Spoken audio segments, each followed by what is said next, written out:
যাহা কিছু নেক আমল করা হলো। গাজী নুরুজ্জামান বাবুল মামা নেই, আমরা পেয়েছি, সুস্থতা নসিব করুক। ব্যক্তিবর্গ, ছাত্র দল, যুব দল এবং স্বেচ্ছাসেবক দলের শিষ্যবৃন্দ, আসসালামু আলাইকুম। গাজী নুরুজ্জামান বাবুল তার সম্পর্কে বিগত বক্তারা সকলেই বলে গিয়েছেন, আলোচনা করে শেষ করার কিছু নেই। 1997 সালে পিরোজপুর জেলা ছাত্র দলের সাবেক সাংগঠনিক সম্পাদক, পিরোজপুর সরকারি সমাজী কলেজের সফল ডিপি মীর মেজবাউদ্দিন মুক্তার হাত ধরে যখন এই ছাত্র রাজনীতিতে অংশগ্রহণ করি, তখন সময়টা ছিল এই স্বৈরাচার খুনি হাসিনার সেই তাদের সরকার ক্ষমতায় বিরোধী দল থাকা সত্ত্বেও তাদের এই অন্যায়ের বিরুদ্ধে যখন একটি শক্ত হাত খুঁজছিলাম, তখনই মীর মেজবাউদ্দিন মুক্তার হাত ধরেছিলাম যে এই স্বৈরাচার বিরোধী আন্দোলনে আমরা সক্রিয়ভাবে মাঠে থাকব। একটি সাহসী শক্তিশালী হাত হিসেবে মীর মেজবাউদ্দিন মুক্তার হাত ধরেছিলাম। যখনই ছাত্র দলে যোগদান করি, পরবর্তীতে মুক্ত ভাই আমাকে নিয়ে যায় যে চল, তোকে আমাদের রাজনৈতিক অভিভাবক, আমার মামা সম্পর্ক হলেও আমাদের রাজনৈতিক গুরু গাজী নুরুজ্জামান বাবুলের সাথে পরিচয় করে দিই। তখন সে আমাকে বাবুল মামার সাথে পরিচয় করে দেয়। পরবর্তীতে মাঠে আন্দোলন সংগ্রামে সব সময় উপস্থিতি দেখে বাবুল মামা সব সময় আমাকে মুক্তাবাইয়ের মাধ্যমে বলতো, আন্দোলন সংগ্রামে যখনই দলের পাশে যে কোনো প্রয়োজনে থাকতে হবে, বাবুল মামা সরাসরি আমাকে ফোন দিত। সে আমাকে ডেকে বলতো, মাসু এইখানে এই দায়িত্ব পালন করতে হবে, সংগঠনের জন্য আমাদের ঐক্যবদ্ধভাবে কাজ করতে হবে। তার নির্দেশনায়, তার দূরদর্শিতায়, দলের প্রতি আন্তরিকতা, শহীদ জিয়াউর রহমানের পরিবারের প্রতি ভালোবাসা দেখে আমরা অবাক হয়েছি। আমরা শিখেছি তার কাছ থেকে রাজনীতিতে পদের চেয়ে দলের প্রতি দায়িত্বশীল একটি কর্মীর মূল্যায়ন অনেক বেশি। সে কখনো বুঝতে দেয়নি যে একটি রাজনৈতিক দলে একটি পদ তার দায়িত্বের থেকে গুরুত্বপূর্ণ। সে সবসময় বলেছে যে পদের থেকে গুরুত্বপূর্ণ তোমার দলের প্রতি দায়িত্বশীল হওয়া।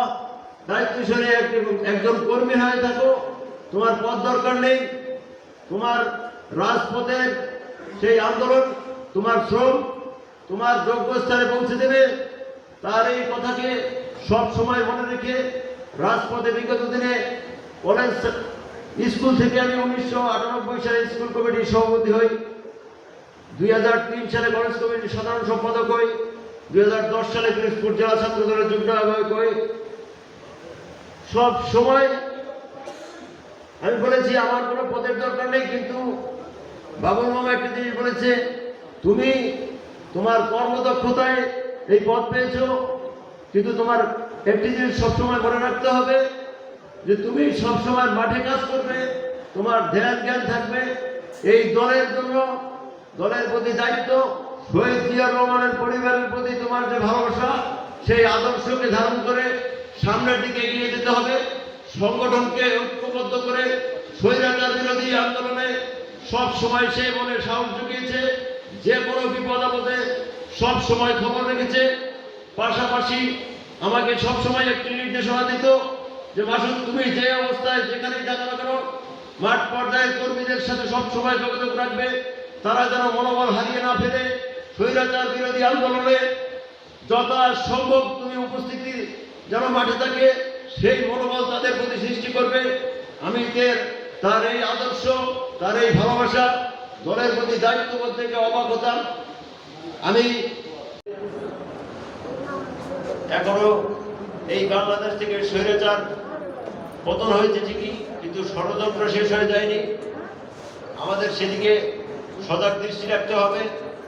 আমাদের আগামী দিনে সুখী সমৃদ্ধ বাংলাদেশ নির্মাণে শহীদ জিয়ার আদর্শকে বুকে ধারণ করে দেশ নায়ক জনাব তারেক রহমানের হাত ধরে সকল ষড়যন্ত্র মোকাবেলা করে আগামী দিনে ধানের শীষের প্রতীককে বিজয়ী করে এই বাংলাদেশে বিএনপিকে ক্ষমতার আসনে অধিষ্ঠিত করতে হবে। তাই সকলের প্রতি আহ্বান জানাচ্ছি, গাজী নুরুজ্জামান বাবুলের প্রতি আপনারা সকলে আন্তরিকভাবে দোয়া করবেন, তাদের পরিবারের প্রতি সকলে দোয়া করবেন। সকলের সুস্বাস্থ্য কামনা করে দীর্ঘায়ু।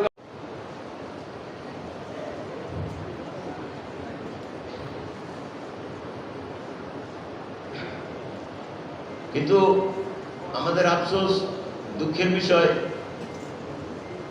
যে রাজপথ, যে মাঠে তিনি দীর্ঘ সময় আন্দোলন করে গেছে, আমাদের মনোবল জুগিয়েছে, সেই মাঠে আর তার সাথে দেখা হয়নি। আমরা মহান আল্লাহর কাছে তার জন্য দোয়া করি, মহান রব্বুল আলামিন যেন তাকে জান্নাতুল ফেরদৌস দান করুক। বিএনপির নির্বাহী কমিটির মেম্বার, বারবার নির্বাচিত দিনাজপুর জেলা বিএনপির বিপ্লবী সভাপতি, আমার রাজনীতি যার হাত ধরে ধরা, সেই সময় আব্বাকে জেলে নিয়ে গেল। আমাদের পিছনেই জেল ছিল, এখনো আছে বিল্ডিংটা, কিন্তু জেল হিসেবে চালু নেই। এই জেলে আব্বাকে বন্দি রাখলো। বন্দি রাখার 4 মাসের মাথায় যখন আমরা বিভিন্নভাবে চেষ্টা করি, ওই সময় একটা আইন ছিল ডিটেনশনের মাধ্যমে আটকাই রাখা হতো, কোনো প্রেয়ার বা কিছু করা যাইত না। তখন ওই ভান্ডারের আনারসের মঞ্জু, উনি আব্বাকে প্রস্তাব দিল যে আপনি জাতীয় পার্টিতে আসেন, আপনাকে ছেড়ে দেওয়া হবে। এই প্রস্তাব দিয়ে তাকে ছেড়ে দেওয়ার কমিটমেন্ট করা হলো, কিন্তু আব্বা কোনোভাবেই রাজি হইল না। তাই তার 6 মাস এর উপরে জেল খাটতে হইল। জেল খাটার পরে জেল থেকে বেরোইলো। আব্বা একইভাবে আন্দোলন করতে থাকলো। আন্দোলনে একদিন এরশাদের পতন হইলো। পতন হওয়ার পরে আব্বা প্রতিদিন খালেদা জিয়াকে নিয়ে রাজনীতির মাঠে, আব্বা দিনাজপুর থেকে সংসদ নির্বাচন করলো। আপনারা এগুলো জানেন। ঠিক একইভাবে হাসিনার বিরুদ্ধে একভাবে আন্দোলন করে গেছে, কোনোদিন পিছপা হয় নাই। প্রতিটি আন্দোলন সংগ্রামে সে শরিক হইতো। শেষে আব্বা যখন আর পারে না, আব্বার হিপ রিপ্লেসমেন্ট হলো, এবং এই হিপ জয়েন্ট রিপ্লেসমেন্টে বাসা থেকে খোপা দিয়ে পড়ে যে সে ওই রিপ্লেসমেন্ট আবার ছুটে যায়। ছুটে যাওয়ার পরে এই যে আব্বা দুর্বল হয়, তারপরে তার ঠিক মতো হাঁটতে পারত না। হাঁটতে পারাতে আব্বা নিজে, আমার জানা নাই বাংলাদেশের ইতিহাসে বিএনপির রাজনীতিতে কোনো সভাপতি থাকা অবস্থায় নিজে স্বেচ্ছায় কেউ পদত্যাগ করছে কিনা, কিন্তু আমার আব্বা করছে। আমি গর্বিত এই আব্বাকে নিয়ে, যে দলকে কতটা ভালোবাসে। আপনারা এইটা জানবেন যে দলকে ভালোবাসে, দলের প্রোগ্রামে সক্রিয় অংশগ্রহণ করতে পারবে না, আপনাদের সাথে মিছিলে যাইতে পারবে না, ঝাঁপাই করতে পারবে না, তার লাঠি নিয়ে হাঁটতে হয়, সেজন্য সে দল দিয়ে পদত্যাগ করবে। পদত্যাগ 2 বছর গ্রহণ হয় নাই। 2 বছর পরে তাকে জিজ্ঞাসা করলো কাকে করলে ভালো হয়। যাই হোক, সেইটা অন্য কথা। এইভাবে করলো। দলে থাকা অবস্থায়, সভাপতি থাকাকালীন আমি বিভিন্ন সময় আমার আব্বাকে বলছি, আব্বা আমার একটা পদ দাও, আমি একটা রাজনীতিতে অবস্থানে যেতে চাই। আব্বা বলল, এই শহরের, এই জেলার অসংখ্য রাজনৈতিক নেতাকর্মী আমি সৃষ্টি করছি, তোমাকে আমি পদ দেবো কেন? তোমার যে সময় পদ লাগবে তারা তোমাকে পদ দেবে। আমি জেলা বিএনপির শীর্ষস্থানে আছি, তোমার চাচা আছে থানা বিএনপির সেক্রেটারি। এরপরে যদি আমরা দল দিই, তাহলে আমার বাসা দিয়েই তো সব দল গেল। অন্য লোক, আমি যাদের নিয়ে রাজনীতি করি, তারা কোথায় যাবে? এই কারণে আমার কোনো সময় দলের পদে আসা হয় নাই। কিন্তু আমি সেই 88 সাল থেকে আপনাদের সাথে সমস্ত প্রোগ্রাম, মিছিল, মিটিংয়ে ছিলাম। হয়তো আমি আমার আব্বা চাচার সামনে থাকার কারণে পিছনে থাকতাম, সামনে আসি নাই। কারণ সামনে তারাই আছে, এবং আব্বাকেই শিক্ষা দিচ্ছে যে যারা সামনে আসে তুমি ঠেলাঠেলি করবা না। যাই হোক, পদও জানিয়ে দিল। কিন্তু আমি 88 জায়গায় রাজনীতি করি, রাজনীতি সব ছিল। 1994 সালে আমি গভর্নমেন্ট স্কুল থেকে লেখাপড়া শেষ করে ইন্ডিয়ায় পড়াশোনার জন্য যাই। আমি 2001 সালে, এবং আব্বা গ্রেপ্তারি অবস্থায় তাকে অপারেশন করতে হইল। অপারেশন করে তাকে, যেখানে মিনিমাম 10 দিন থাকা লাগে, সেখানে তাকে মাত্র 5 দিন রাখার পরে মানুষকে চাঙ্গা করেছে, রাজনীতি করেছে। পিরোজপুরে গাজী নুরুজ্জামান বাবুলের অনেক অসুস্থ। তো এই 5ই আগস্ট, এই জুলাই আন্দোলনের সে তো ঢাকা অনেক অসুস্থ ছিল। তো তখন আমি তার সাথে দেখা করতে গিয়েছি। তো তখন আমি যখন গিয়েছি তখন সে মানে কাউকে চিনে আবার কাউকে চিনে না। তখন আমি সব সময় তার দেখাশোনা করেছে আমাদের পিরোজপুর জেলা বিএনপির সংগ্রামী সদস্য